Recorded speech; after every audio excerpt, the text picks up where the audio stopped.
Hello and welcome to my vlog. आज का दिन आधा चला गया, दोपहर के 12 बजे और बहुत ही खूबसूरत दिन है आज। मेरी गाड़ी जो पिछले 6 महीने से ख़राब थी वो मैंने फ़िक्स कराई। बहुत खर्चा आया और इतना खर्चा है कि मैं आपको बता नहीं सकता हूँ। शायद हिम्मत होगी तो अगले कुछ वीडियो के बाद या कुछ दिन बाद मैं बताने की कोशिश करूँगा। तो गाड़ी अभी फ़िक्स हो गई है और अब मैं गाड़ी को, ये देखो गाड़ी है मेरी, ये 13 साल पुरानी गाड़ी है। बहुत मज़े किए ये गाड़ी के साथ और अभी भारी दुःख के साथ मैं इसको लेके जा रहा हूँ। यहाँ पे एक कार डीलरशिप है जो पुरानी गाड़ी खरीदते हैं। तो मैं लेके जाऊँगा और मेरे पास रसीद है, जितना मैंने इस पे खर्चा किया है रिपेयर करने का, और डीलर से बात करके पूछूँगा उसको कि भैया इतना मैंने खर्चा किया है, तो ये गाड़ी कितने में बिकेगी अभी? तो आई एम वेरी स्कैर्ड, थोड़ा डरा हुआ हूँ, क्योंकि ये जर्मन गाड़ियाँ होती है, उसमें आप कितना भी खर्चा करो, उसका वैल्यू नहीं बढ़ता है। कुछ साल बाद जर्मन गाड़ी का वैल्यू ज़ीरो हो जाता है। इनफैक्ट नेगेटिव हो जाता है, क्योंकि उसको मेंटेन करने में बहुत टाइम लगता है, बहुत कॉस्ट लगता है, बहुत पार्ट्स महँगे होते हैं, लेबर महँगा होता है, सर्विस महँगी होती है, सब कुछ महँगा होता है। इसलिए मेरे जितने भी फ्रेंड्स हैं, वो लोग जर्मन गाड़ी 3 साल, 4 साल रख के 100,000 माइल्स, मतलब 1 लाख माइल के बाद, 1 लाख माइल मतलब आप समझ लो इंडिया के 1,70,000 किलोमीटर के बाद वो गाड़ी बेच देते हैं। मैंने वो बेवकूफ़ी की, ये गाड़ी रखी, इमोशनली अटैच हो गया और आज मैं उसका खामियाजा भुगत रहा हूँ। चलो देखते हैं डीलर क्या मुझे प्राइस देता है। और दूसरी एक और चीज़ है कि अभी मैंने लंच, नए साल में लंच खाना बंद कर दिया है। ये मेरा लंच है। ये है ग्रीक योगर्ट और प्रोटीन पाउडर इसके अंदर है। तो ये मैं अपना लंच एवरीडे बस यही लंच कर रहा हूँ। इसके अंदर आप चाहो तो स्ट्रॉबेरी डाल सकते हो, ब्लूबेरी डाल सकते हो। सो 2 ग्रीक योगर्ट के पैकेट डालता हूँ। आई थिंक 1 ग्रीक योगर्ट में 15, आई थिंक 20 ग्राम प्रोटीन होता है। तो 2 डालूँगा तो 40 ग्राम प्रोटीन उसका वो हो गया, और 1 स्कूप प्रोटीन पाउडर डालता हूँ, उसका आई थिंक 30 ग्राम है। तो 50-60 ग्राम प्रोटीन मेरा हो जाता है। बीइंग अ वेजिटेरियन, मुझे प्रोटीन पाउडर का सहारा लेना ही पड़ेगा। अब इंडिया में और यूट्यूब में मैंने बहुत वीडियो देखे हैं जो बोलते हैं प्रोटीन पाउडर अच्छा नहीं है हेल्थ के लिए। लेकिन अगर मैं चिकन खाता तो मैं ज़रूर प्रोटीन पाउडर यूज़ नहीं करता, क्योंकि 1-2 चिकन ब्रेस्ट खा लो, रोस्टेड चिकन ब्रेस्ट, और आपको भरपूर प्रोटीन मिल जाता है। लेकिन बीइंग अ वेजिटेरियन, मेरे पास और कोई ऑप्शन नहीं है, और मैं ऐसी उम्मीद करता हूँ कि अमेरिका में प्रोटीन पाउडर में शायद क्वालिटी अच्छी होगी, मिलावट कम होगी, और मैं ये होल फूड्स करके दुकान है, वहाँ से लेता हूँ और सबसे महँगे वाला लेता हूँ।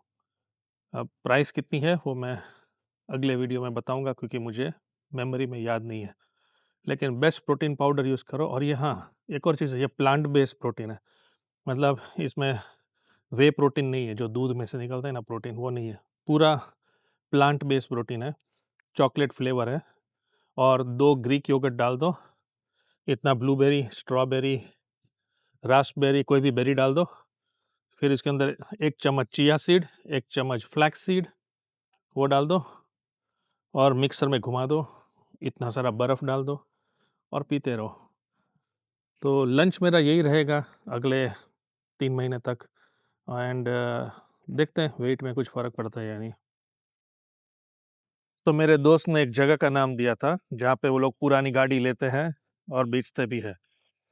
तो मुझे लगा कोई छोटी-मोटी दुकान होगी, लेकिन भाई साहब ये जगह देखो, देखो, पूरी पुरानी गाड़ियाँ हैं यहाँ पे, पूरी। मतलब बहुत बड़ी, मतलब जो नई गाड़ी का शोरूम है ना, उससे भी ये बड़ी जगह लग रही है। तो कभी-कभी सोचना नहीं चाहिए ऐसा कि अरे यार ये पुरानी गाड़ी लेता है, पुरानी गाड़ी बेचता है, छोटा-मोटा बंदा होगा। नहीं भाई साहब, बहुत बड़ी दुकान है, बहुत ही बड़ी। कम से कम, कम से कम 1000-2000 गाड़ियाँ पार्क्ड है यहाँ पे, पुरानी गाड़ी। और मैं अपनी पुरानी गाड़ी इनको दिखाऊंगा और देखता हूँ कोई अच्छा रेट मिलेगा तो मैं बेच दूंगा। तो let's hope for the best. काफ़ी डर लग रहा है, मुझे ऐसा लग रहा है बोलेगा इसका मैं तुमको उसका कोई पैसा नहीं आएगा, वो भी बोल सकता है वो। लेकिन वन वे और द अदर ये गाड़ी तो निकालनी ही है, क्योंकि अगर वापस 2 महीने बाद ख़राब हो गई तो वापस मेरे को तकलीफ है। चलो देखते हैं, विश मी गुड लक। बहुत ही ज़बरदस्त जगह है, गाड़ी तो मैंने दे दी है, दिखा दी है। उसने गाड़ी के फ़ोटो वोटो लिए और अब वो अपने बॉस के साथ डिस्कस करके बताएगा मुझे कितना कितना मिलेगा ये गाड़ी का।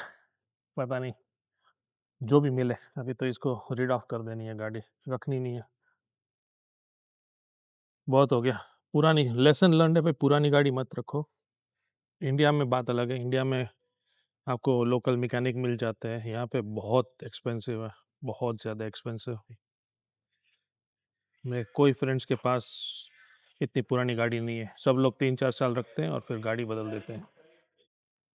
तो जहाँ पे मैं गाड़ी रिपेयर करने आया था उसके बाजू में ही ये इंडियन रेस्टोरेंट है, जहाँ पे हम कभी आते नहीं हैं, बहुत दूर है क्योंकि घर से।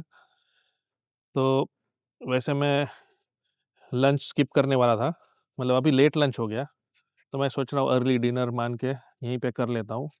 और ये जो प्लेस है मैंने ऐसे कैजुअली डाला कि भाई इंडियन रेस्टोरेंट बाजू में किधर है, और मैंने देखा कि जो रेस्टोरेंट में हम कभी जाते नहीं थे, जो हमसे 1 घंटा दूर था, वहाँ पे वहाँ पे ही एक कार रिपेयरिंग की जगह थी।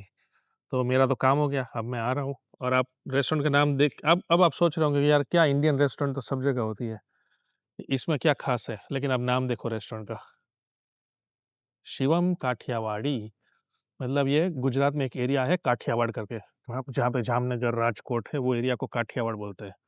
मैं वहीं से हूँ, तो मुझे तो मेरा तो जाना बनता ही है शिवम काठियावाड़ी में। देखता हूँ यहाँ पे कौन सा काठियावाड़ी खाना ये लोग बेचते हैं। और बाजू में देसी ब्रदर्स करके दुकान है, ये भी इंडियन स्टोर है, अपने गुजराती लोगों का ही है। मेरे मेरे ख्याल से ये लोग भी पटेल ही है। तो जो पटेल ब्रदर्स का ग्रोसरी स्टोर है, वैसे ये देसी ब्रदर्स का है। और बहुत ही बड़ा स्टोर है, और ये स्टोर के अंदर ही शिवम काठियावाड़ी है। मतलब आप यहाँ पे ग्रोसरी करो और काठियावाड़ी खाना भी खाओ। कैसा काठियावाड़ी खाना होगा मुझे पता नहीं, अभी मैं जाके देखता हूँ। रिव्यूज़ इतने अच्छे नहीं है, ऐसा मैंने सुना था 1 साल पहले, लेकिन 1 साल में बहुत कुछ बदल सकता है। तो आइए देखते हैं शिवम काठियावाड़ी में क्या खाना खिलाते हैं ये लोग। अभी मैं रेस्टोरेंट के अंदर हूँ और मैं आया हूँ 2 बजे, तो मेरे लिए कोई फ्रेश खाना तो बनेगा नहीं। तो ये यहाँ पे $13 की थाली है इनकी, और थाली में आप इसमें से 2 वेजिटेबल्स पिक कर सकते हो। तो ये आलू है, बटेका बोलते हैं गुजराती में, फिर ये ऊंधियू लग रहा है, फिर वो टिंडोरा का सब्जी है, ये दाल है, पता नहीं कौन सी दाल है, भिंडी है, करेला है, और मिक्स वेजिटेबल है। तो और फिर सब्जी मिलेगी और दाल और राइस, 2 चीज़ मिलेगी। $13 में कोई बुरा नहीं है थाली, अभी टेस्ट करके बताता हूँ कि कैसा है। और फरसाण भी था, मैं फरसाण खाने वाला था पहले, तो फरसाण में आप देख लो, ये मिर्ची का पकोड़ा है, फिर ये साबूदाना टिक्की है, इसको बोलते हैं बोंडा बोलते हैं आप लोग, आलू बोंडा, लेकिन हम बटाटा वड़ा बोलते हैं, बटेका वड़ा गुजराती में, और समोसा है। तो दोस्तों, ज़्यादा उम्मीद नहीं है क्वालिटी के बारे में, लेकिन अभी जो है वो है, खा लेता हूँ मैं। रेस्टोरेंट अभी पूरी खाली है, और ऑब्वियसली 2 बजे कौन आएगा, राइट, दोपहर को। और ये भी वेनसडे है, मतलब वर्किंग डे है, तो मैं अकेला हूँ और अभी अकेला एंजॉय करूँगा थाली को। ये देख लो थाली आ गई है। तो यहाँ पे टिंडोरा का सब्जी है, आलू है, 2 चपाती, ये मीठा है, कुछ लड्डू लग रहा है बेसन का, अचार कचुम्बर बोलते हैं, पिकल, ये है ढोकला, गुजराती दाल और चावल। सो ये है गुजराती थाली। साइज़ भी ठीक ठाक है। वो साउथ इंडियन थाली तो कल जो मैंने खाई वो बहुत ही बड़ी थी, लेकिन ये ठीक साइज़ है और $13 है, तो कोई गलत नहीं है, परफेक्ट है एक इंसान के लिए खाने के लिए। तो चलो अभी मैं चालू करता हूँ खाना और देखते हैं स्वाद अच्छा है तो मैं बड़ा खुश हो जाऊँगा, वापस आएँगे। काठियावाड़ी खाना बहुत ही ठीक था, मतलब सिर्फ़ दाल और चावल ही अच्छे थे, बाकी तो सब गुजरात जैसा नहीं है, सूरत जैसा तो बिल्कुल नहीं है। तभी खाना खा के मैं निकला हूँ और बाहर मैंने ये रिक्शा देखी है, ये देखो, ये देसी ब्रदर्स वालों ने रिक्शा रखी है। बढ़िया है ना रिक्शा? ये देखो। तो ये रिक्शा का मतलब क्या हुआ मैं समझाता हूँ आपको।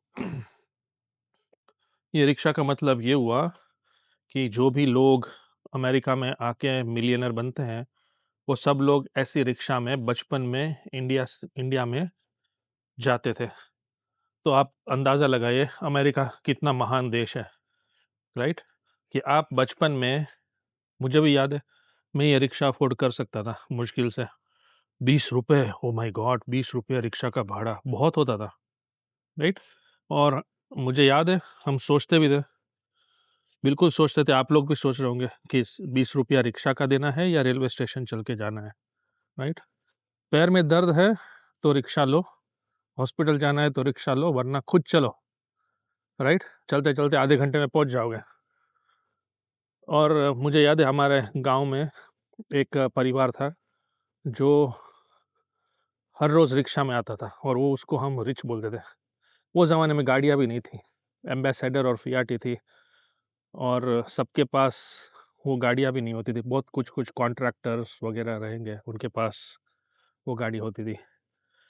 तो कहने का मतलब ये है कि ये रिक्शा इसलिए रखी गई है कि आप गरीब से गरीब इंसान भी अगर अमेरिका आता है और कुछ बन बन सकता है, मतलब वो अगर मेहनत करेगा और थोड़ा नसीब का भी साथ होना चाहिए। तो मुझे 100% यकीन के साथ बोल सकता हूँ कि जो बंदे ने ये रिक्शा रखी है, वो बंदे ने भारत में रिक्शा में सफ़र किया होगा। और ये एक प्रतीक भी है कि तुम जहाँ से आए हो, तुम्हारे जो रूट्स बोलते हैं, तुम्हारा जो मूल है वो भूल मत जाओ, तुम्हारी औकात भूल मत जाओ कि भाई हम ये रिक्शा चलाते थे, रिक्शा में सफ़र करते थे और रिक्शा में सफ़र करने के लिए भी 10 बार सोचते थे। और आज अमेरिका में सब लोग बड़ी-बड़ी, महंगी-महंगी गाड़ियाँ चलाते हैं। तो बस यही, इसीलिए आप देख रहे हो डंक की पिक्चर देखिए, इसलिए लोग मरते हैं यहाँ पे आने के लिए, क्योंकि इनको, अमेरिका को तो सही में लैंड ऑफ अपॉर्च्युनिटीज़ कहा गया है। यूरोप का मुझे पता नहीं है, डंकी में ये लोग लंदन जाते हैं, लंदन जाके मुझे क्या पता क्या होता है, कनाडा का भी पता नहीं है, लेकिन यूनाइटेड स्टेट्स ऑफ अमेरिका आज की डेट में भी लैंड ऑफ अपॉर्च्युनिटी है। आप जाओ अमेरिकन कॉन्सुलेट के बाहर जाओ, मुंबई में, बैंगलोर में, हैदराबाद में, दिल्ली में, लाइन लंबी ही देखोगे आप, राइट? लाइन से लोग खड़े हैं यहाँ पे आने के लिए। तो ये देश भी अपनी तरह, अपना देश इंडिया अपने एंगल से महान है, लेकिन अमेरिका भी अपने एंगल से महान है, ये तो हमको मानना ही पड़ेगा। नए साल का एक और हफ्ता ख़त्म होने को आया है। प्लान था कि नए साल में थोड़ा एक्सरसाइज करेंगे, जिम जाएंगे, लेकिन अभी चालू नहीं किया। तो ये पार्क देखिए आप, कितना सुंदर है, ये घर के बाजू में है हमारे, ये देखो। तो यहाँ पे ये तालाब है और बड़े-बड़े पेड़ है और यहाँ पे ये लोग वॉकिंग ट्रेल बोलते हैं। ये जो मैं चल रहा हूँ ना नीचे, ये देखो चलने की जगह है। तो इस पे गाड़ी पार्क करो और यहाँ पे आप वॉक करो। ये देखो, ये जो हम यहाँ पे टैक्स भरते हैं ना अमेरिका में, ये हमारे टैक्स के पैसे से ऐसे पार्क्स बनाए जाते हैं, ऐसे पेड़ है। और यहाँ पे आने का फ़ी कितना है पता है? 1 साल का $40, मतलब 3,600 रुपये साल के दे दो और आप यहाँ पे आओ और नज़ारा का एंजॉय करो, वॉक करो। नीचे आप देखो पतझड़ की ऋतु है अमेरिका में, तो यहाँ पे ये जब पेड़ों के पत्ते गिर गए हैं, पतझड़ तो खैर ख़त्म हो गया, अभी तो विंटर चालू हो गया, ठंडी का मौसम है यहाँ पे। और ये साल कुछ ज़्यादा ठंडी नहीं पड़ी, ये भी देखो हल्की ठंडी है। और मैं एक जैकेट पहन लो तो आप चल सकते हो आराम से, और सर पे टोपी लगाने की भी ज़रूरत नहीं है। तो दिल्ली जितनी ठंडी पड़ रही है और गुलाबी ठंडी है, लेकिन वो जो कैप आती है ना रुई की, ऊन की, वो पहनना चाहिए, तो कोई दिक्कत नहीं है। मैं थोड़ा भूल गया हूँ, बट ये देखो कितना सुंदर है तालाब, और ये नीचे पतझड़ का मौसम, पत्ते बिखर गए और एकदम लाल कलर दिख रहा है। तो यहाँ पे पार्क पे ऐसे बेंचेस रखे हैं, आप देखो, ये देखो यहाँ पे बेंच है, वहाँ पे आप बैठ सकते हो। और यहाँ पे अमेरिकन लोग बारबेक्यू बोलते हैं, बारबेक्यू का ये जगह है। तो आप क्या करो, घर से कोयला लेके आ जाओ और नीचे है ना कोयला लगा दो, ठीक है, और फिर कोयले में आग लगा दो, और इसके ऊपर आप वेजिटेबल्स डाल दो, शिमला मिर्च है, मशरूम है, वो सब डाल के आप उसको रोस्ट करो। और अगर आप मीट खाते हो, यहाँ पे तो लोग मीट बहुत खाते हैं, तो चिकन इसके ऊपर रख देते हैं, और फिर यहाँ पे बैठो आराम से, दोस्तों से, फैमिली से, फ्रेंड्स के साथ बैठो और बातें करो, और जब तक खाना बन जाएगा तो आप खा लो पेपर प्लेट से।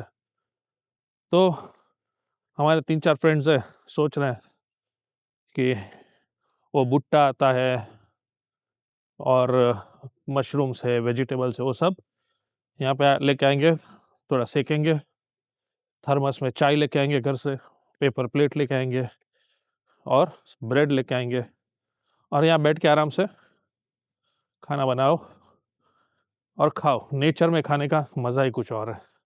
और अगर ऐसा नेचर हो, ये देखो, और नीचे नदी है, ये जो समर टाइम में ये नदी का पानी भी गर्म होगा तो बहुत लोग नहाने भी आते हैं। और मज़े की बात है, ये मीठा पानी है, स्वीट वाटर बोलते हैं, वो समुद्र का पानी नहीं है नमक वाला। तो समुद्र में नहाने के बाद अगर आपने जल्दी से घर पे जाके नहाए नहीं तो शरीर खुजलाने लगता है, क्योंकि उसमें वो पानी सूख जाएगा और नमक शरीर पे रह जाएगा। लेकिन ये स्वीट वाटर है, इसमें वैसे कोई दिक्कत नहीं है, आराम से नहाओ, आराम से फ्रेश हो जाओ।